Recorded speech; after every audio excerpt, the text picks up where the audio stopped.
எல்லாம் எப்பயாவது திடீர்னு ஹேர் கேர் பண்ணணும்னு தோணுச்சுன்னா எல்லாருமே ப்ரிஃபர் பண்ணுறது வந்து பார்த்திங்கன்னா செம்பருத்தி தான். பட் பெங்களூரில் கிடைக்கிறது ரொம்பவே கஷ்டம். ஆனால் எங்கள் ஊரில் எங்கே பார்த்தாலே செம்பருத்தி பூ தான். அதில் இது வந்து செம்மையாக இருந்துச்சு க்யூட்டாக பார்க்குறதுக்கு. இன்னொரு விஷயம் வந்து முருங்கை பொரியல். எனக்கு ரொம்ப பிடிக்கும் முருங்கை பொரியல். அதில் கலக்கா கொட்டெல்லாம் போட்டு செய்கிறது. பட் அதுவும் கிடைக்காது. ஈவினிங்காக வந்து பார்த்திங்கன்னா நாங்கள் எல்லோரும் அக்கா, நான், மாமா, பாப்பா எல்லோரும் சேர்ந்து வந்து காந்தாரா படத்துக்கு போயிருந்தோம். செம்மையாக இருந்துச்சு. வர்த்து வாட்சிங்கு. இந்த காந்தாராவோட செகண்ட் பார்ட்டும் நான் இங்கே திருப்பத்தூரில் தான் பார்த்தேன். அப்போ எங்களுக்கு அவ்வளோவா பிடிக்கல. நானும் எங்கள் அக்காவும் உட்காந்து கலாய்ச்சின்னு இருந்தோம். ஆனால் படம் சூப்பராக இருந்துச்சு போக போக. பட் இது ஸ்டார்டிங்லேருந்தே செம்மையாக இருந்துச்சு. கூஸ் பம்ப்ஸ் தான்.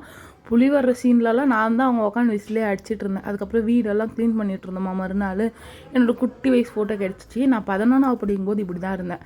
அம்மா வீட்டிலேருந்து அக்கா வீட்டுக்கு வந்தோடனே பாப்பாவுக்கு ஒரே குஷி. அங்கே டியூஷனுக்கு வர பிள்ளைங்கள்லாம் இருந்தாங்களா, அவங்க கூடலாம் விளையாடின்னு இருந்தா. நடுவில் ஒரே ஒரு பையன் மட்டும் உட்காந்து படிச்சுன்னு இருக்கான். மீதி எல்லாருமே விளையாடிட்டு தான் இருந்தாங்க.